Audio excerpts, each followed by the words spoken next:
All right, chemistry, we're on to our third lesson in the acid bases unit. This is a little bit longer unit, and this lesson's a little bit longer too, but tomorrow's lesson will be shorter, okay? So this is on weak acids and what's called the common ion effect. So the first few slides, we're going to review some things we did in the earlier lessons in this unit. So, example, write a reaction for the dissociation of benzoic acid. So you probably don't know the formula of benzoic acid. But if you have memorized the 7 strong acids, and you know that benzoic acid is not one of them, then you know it's a weak acid. And all weak acid reactions are treated the same, the way you do the calculations on them. And therefore, you don't need to know the formula for benzoic acid. You just have to know it's a weak acid. And so we use the generic notation. So if you don't know the formula for benzoic acid, you can write the reaction in generic form.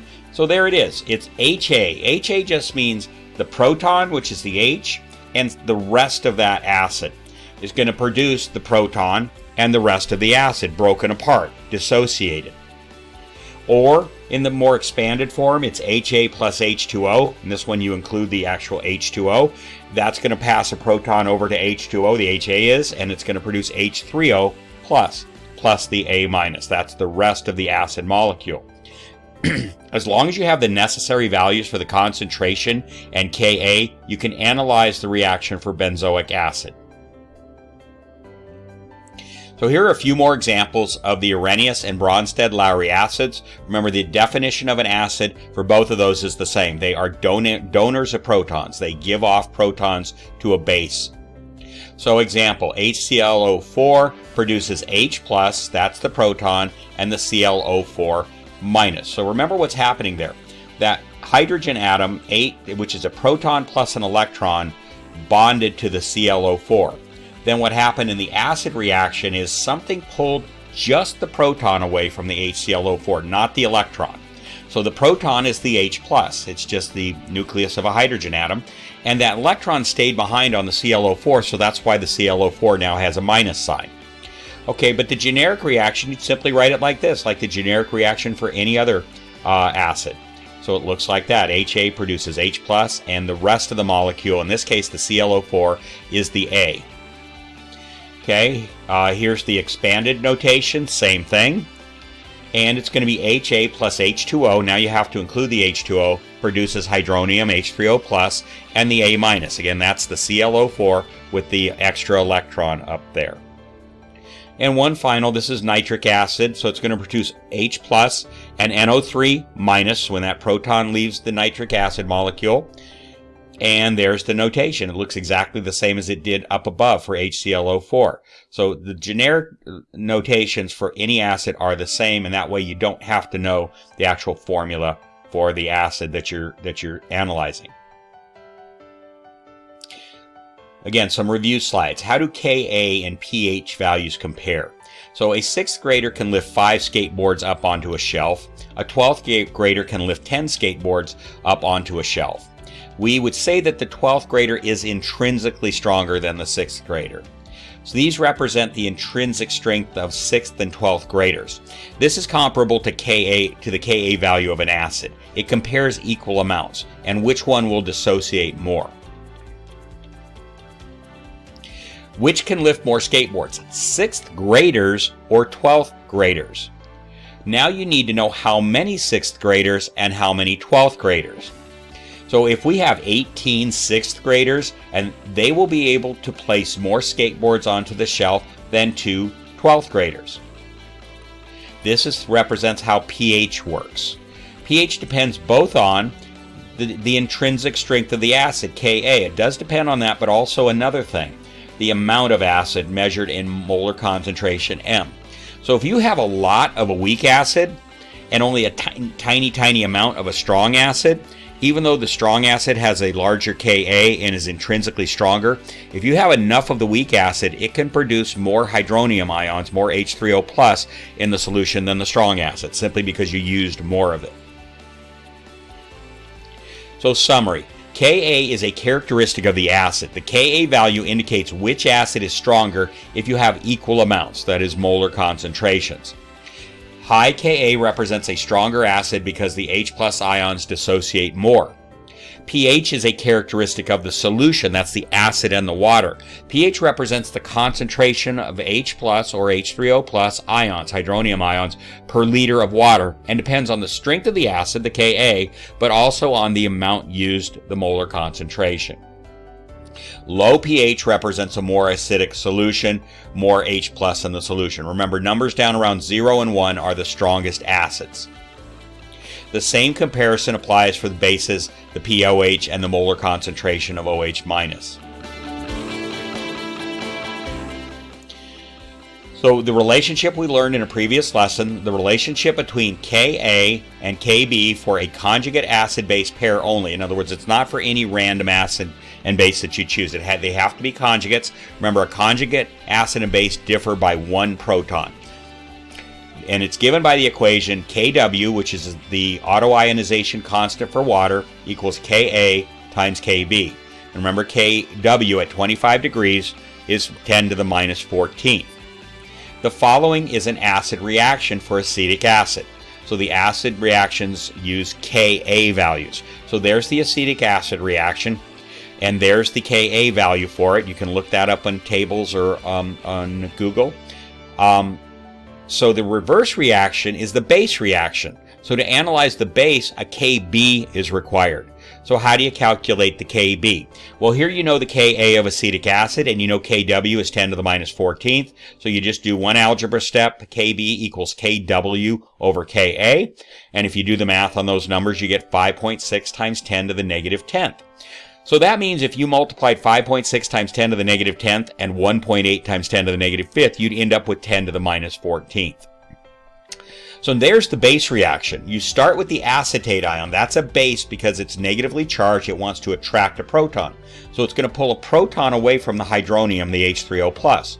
When it does that, the hydronium will go back to being a water molecule, and the acetate ion will go back to being an acetic acid molecule. That's on the right, CH3COOH.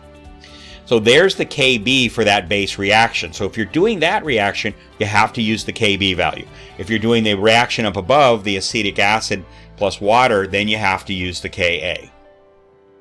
If analyzing a base reaction and given a Ka, you must convert to Kb the way we did right down there on the bottom. The auto-ionization for water is, you've seen this formula, it's hydronium concentration times hydroxide concentration equals 10 to the minus 14th at 25 degrees. So there's the value of Kw if the temperature increases. So you see at 25 on that table over there, it is 1.00 times 10 to the negative 14th. But if the temperature goes up, say to 30 degrees, the coefficient increases to 1.47. 40 degrees, it's 2.92, and so on. If the temperature is not 25 degrees, then the value shown on the right should be used depending on temperature. So as temperature increases, more water molecules have the energy to auto-ionize. In other words, one of those protons will be able to break away from the water molecule to form a hydronium and a hydroxide, but it'll immediately go back to it. It doesn't stay in that situation very long. It'll immediately go back to creating a water molecule again. Okay, now we're going to do a rice table, our first one in acid bases. We're going to do it for a strong acid. So we will set up a rice table for the strong acid HCl, and we're just going to assume it starts with a molar concentration of 0.4. We could have picked any number, but we picked this one. And we're going to see how many hydronium ions, H3O+, we obtain from 0.4 molar HCl. So let's go ahead and fill out the rice table. So up there under HCl initial is 0.4. You never use water in these because water is a pure liquid. It never goes into a law of mass action equation. And then the hydronium to start with, since we weren't given values, and the chloride go to 0.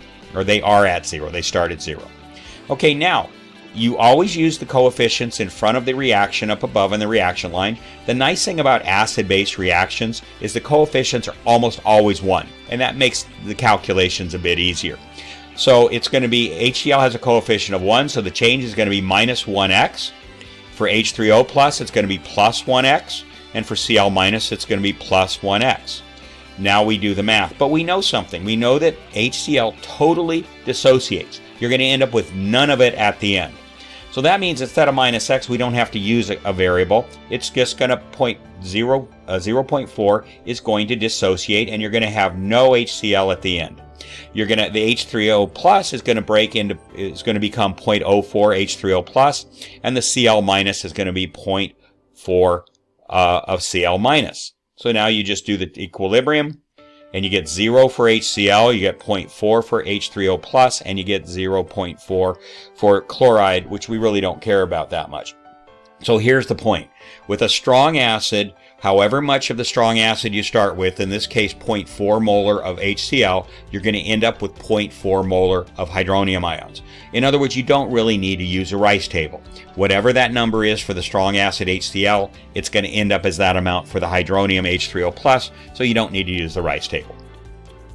So all 0.4 molar of HCl dissociated 0.4 molar of H3O plus and 0.4 molar of Cl minus. A strong acid reaction goes from 100% reactants, that's HCl, to 100% products. So since 100% of a strong acid dissociates to form H3O plus, there is no need for a Rice table when using a strong acid. Now we're going to get into a weak acid. This is a reaction that will only go part of the way. Some of the acid will dissociate, but some of it will not. That puts you in an equilibrium situation. This is where you need to use Rice tables, is for equilibrium situations.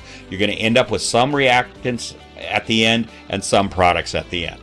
So we will set up a Rice table for the weak acid CH3COOH, that's acetic acid, of 2.1 molar concentration. Again, I just picked a random number, 2.1 molar. And we know the Ka for acetic acid at 25 degrees is 1.8 times 10 to the negative fifth. So let's go ahead. Step 1, complete the reaction with the acid, donating a proton to the water to create an H3O plus and enter the initial concentration of each reactant and product. So here we go. We start off with acetic acid at 2.1. You never use the water, so you don't write any numbers in there. And the H3O, you start off with 0, and same for the acetate ion. That's the CH3COOH minus. That's the acetate ion. You start off with 0. Since no concentration values are given for H3O plus and Cl minus, we can assume they are 0. Okay, next, enter variable x on the change line with the coefficient either plus or minus, depending on which side of the arrow. So it's a minus 1x for CH3COOH. Over on the right side, it's a plus 1x because the products are being produced. They're going up in value in concentration. And for the acetate ion CH3COO minus, it's plus 1. The reactant CH3COOH shows a negative sign because it is decreasing in concentration. The coefficients in front of the x variables are the same as in front of the reactant and products in the reaction up on the top, and therefore they're 1s. And water is not included since it is a pure liquid. Next step, step 3, add and subtract the change line from the initial line to obtain the equilibrium. So 2.1 minus x, 0 plus x is x, 0 plus x is x.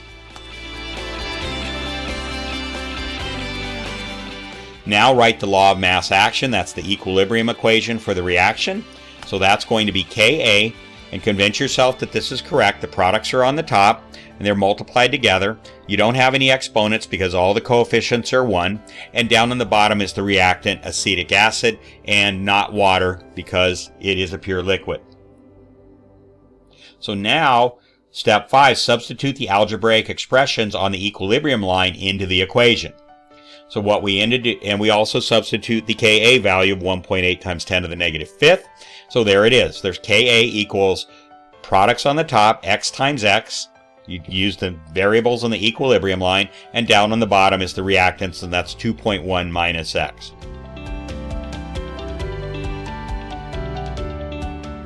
Okay, the simplifying assumption states that if the value of x is much smaller than the initial concentration, in this case 2.1 molar, then x in the 2.1 minus x can be eliminated. So this assumption must be justified at the end of the problem using the 5% rule. I don't do that on this video, but you'll be able to see pretty clearly that it's a very small number. The x is a very small number compared to 2.1. So there it is. There's the equation we saw on the last slide. Okay, so there we see the Ka value on the left. Up on the top, the x times x becomes x squared. And down on the bottom, we just eliminated the x because it's so much smaller than 2.1. We just have the 2.1.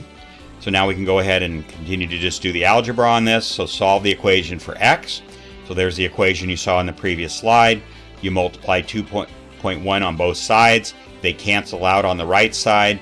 You end up with x squared equals 3.78 times 10 to the negative fifth. And you take the square root of both sides, and that will give you x equals 6.15 times 10 to the negative third. Okay, now that's not necessarily your final answer, that x. You've got to ask yourself, what does that mean in terms of the equilibrium up in the rice table? So 8, calculate the concentrations. You might be interested in only one. Usually it's the hydronium ion in the case of an acid reaction, but it might be one of the others as well. So there it is. So for the reactant side, CH3COOH minus X is what it says in the equilibrium line. That's 2.1 minus X. So that gives you 2.09. So think about that. The acetic acid molecule there went from 2.10 down to 2.09. That's only a drop of 0.01 molar, 1/100th of a mole. So not very much. Okay, now the H3O, actually X does equal the H3O concentration. You look up at the rice table, the equilibrium line, under H3O plus, it's X. So that is the hydronium ion concentration. And the same is true of the acetate ion, CH3COO-. That also has that same concentration equal to X. So only a very small fraction of the original acetic acid concentration dissociated to hydronium and the acetate ion. Okay, 9. Now calculate, you don't always have to do this, but I call it the big four. The big four is H3O plus concentration, OH minus concentration, pH, and POH. You should know how to do all four of these calculations based on this. So OH, we know the formula from a previous lesson. It's hydronium ion, H3O plus times hydroxide, OH minus equals 10 to the minus 14th. You do a little algebra on that, you get OH minus equals what you see there, and you end up with OH minus is 1.6 times 10 to the minus 12. So it's a very, very tiny concentration of hydroxide. The pH, you know the formula for that. It's negative log of the hydronium ion concentration. So it's negative log of 6.15 times 10 to the negative third. That gives you 2.2. On the pH scale, that's not quite a strong acid. A strong acid would have to be around 0 or 1, but it's a pretty strong weak acid. It's on the strong end of the weak acids. And then to get the POH, it's just POH plus pH equals 14. You learned this in a previous lesson. So you're simply going to say 14 minus the pH is going to give you the POH, and that's 11.8 right there.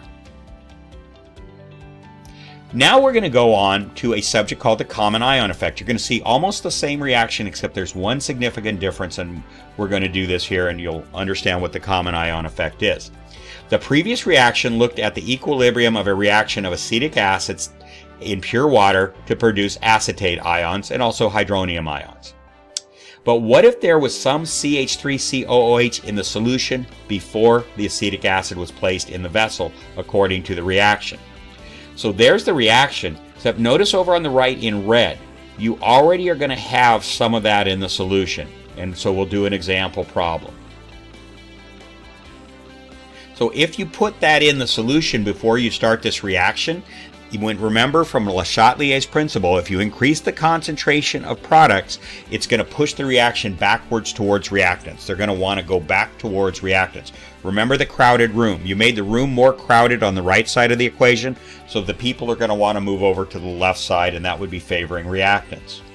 So according to Le Chatelier's principle, increasing the concentration of a product above its equilibrium concentration will cause the reaction to favor reactants and move to the left. Okay, so here's the question. So we're already going to put some CH3COOH in the vessel before we start the reaction. Favors reactants. So the CH3COO- ion could have come from a substance other than CH3COOH, such as sodium acetate, CH3COONA. Remember, go back to your solubility rules, look at them, confirm this in your own mind that you understand this, that Na dissociates from anything. That comes from your solubility rules. So CH3COONA will also produce CH3COO-, the acetate ion. So both acetic acid and sodium acetate will both produce the same ion, CH3COO-, and that's why it's called the common ion effect, because they both produce those same ions. Since CH3COOH and CH3COONA both produce a CH3COO- ion, the effect is called the common ion effect. The common ion effect will prevent the CH3COOH, the acetic acid, from dissociating and will prevent the pH from being lowered. That is, prevent the solution from becoming more acidic. So be sure you understand the general principle here. If you already have some of the product on the right side, that's the acetate ion, it will prevent the CH3COOH from dissociating and moving the reaction to the right. The reaction will want to move back to the left, or at the very least, it'll prevent the reaction from moving to the right. And so that's what the common ion effect does. So we will set up a rice table for the weak acid, acetic acid, of 2.1 molar concentration and a 2.1 molar concentration of sodium acetate.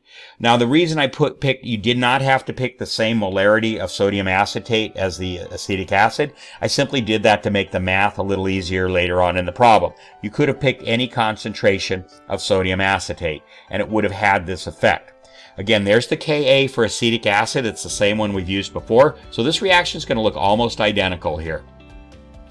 So determine the concentration of CH3COOH produced from CH3COONA. This is very much like a strong acid rice table. You start with 2.1 molar. You don't use any water. You don't start with any Na plus or any of the acetate. So this is before you put the acetic acid in the solution. Then you have a minus 2.1. It's all going to dissociate, so you're not going to have any of that reactant, CH3COONA, left after this is done. You're going to have plus 2.1 molar of Na because the coefficients are the same, 1, so they're going to be the same change. And same thing for the acetate ion over there. So now we end up with no CH3COONA. We end up with 2.1 molar of Na plus and 2.1 molar of CH3COO-. So what you see here is just like with a strong acid, even though this is not a strong acid reaction, all of your CH3COONA is going to dissociate into acetate ions. That's really what we're interested in. We don't care about the Na+. So that's how much we're going to start with in our solution. So since Na is completely soluble in water, the molarity of CH3COO- and Na+ are the same 2.1 molar as the molarity of the CH3COONA. Now we're ready to start the reaction that we're interested in. Na will not recombine with anything. It is a spectator.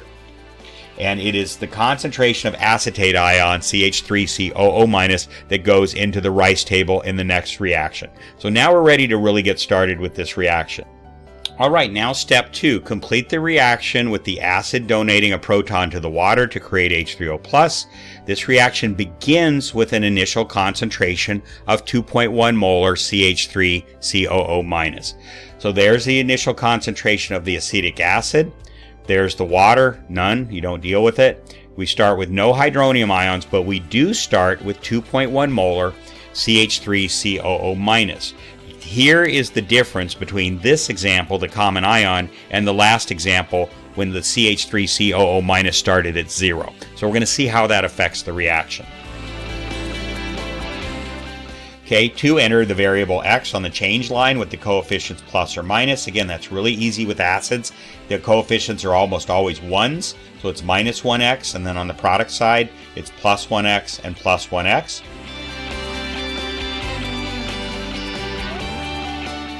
Alright, and add and subtract the change line to produce the equilibrium.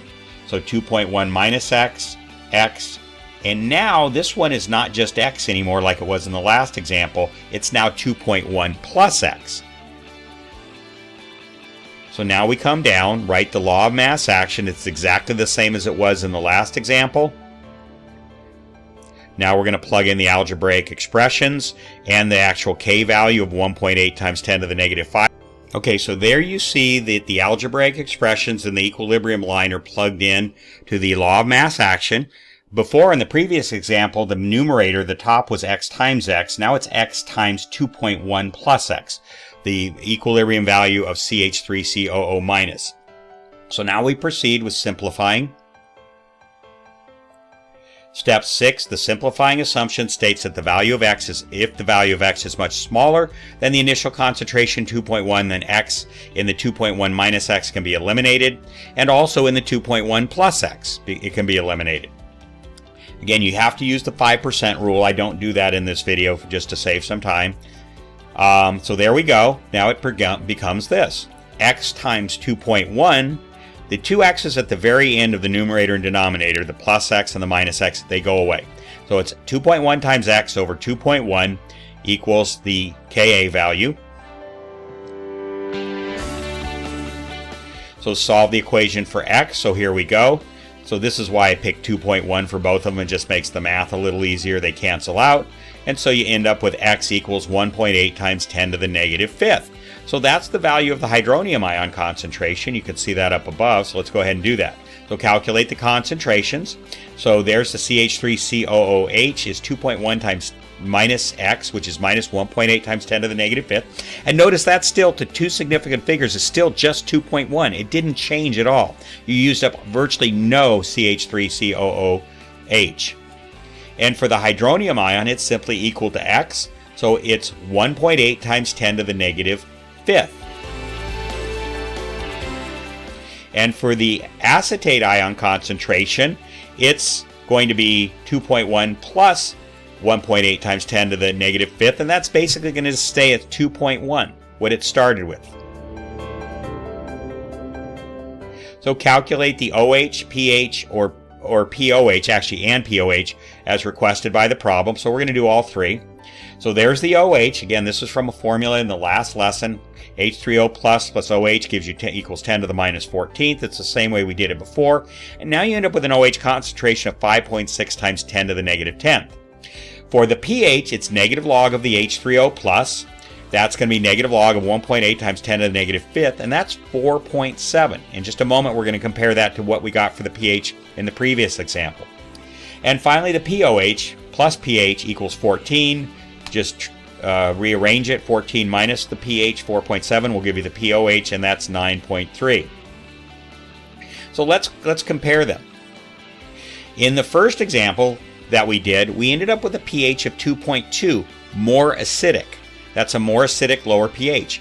The pH in the common ion problem, where you had CH3COO minus already in the solution, was 4.7. That's less acidic. Higher number on the pH scale is less acidic. Why? Because the common ion, the acetate ion, prevented the acetic acid, the CH3COOH, from dissociating. So it couldn't dissociate, it couldn't break off that proton because there was already more CH3COO minus in the solution than the equilibrium liked. So you don't get as acidic a solution as you would have if there was no CH3COO minus in the solution. So again, more acidic is the 2.2, less acidic is the 4.7 in the common ion problem. So let's do a flow chart of this. Every CH3COO Na molecule breaks into an Na plus and a CH3COO minus. So there you go, it breaks into that. So you already have CH3COO minus in the solution. So there it is, it's already starting off in the solution. So too much CH3COO minus pushes the reaction back to the left according to Le Chatelier's principle. It goes back in this direction. And pushing the reaction to the left means that the CH3COOH, the acetic acid, cannot dissociate. This decreases the H3O plus concentration and raises the pH from 2.2 to 4.7. All right, and that takes care of this longer lesson. The next one will be shorter on week basis, and you will see the common ion effect applied when we get to buffers.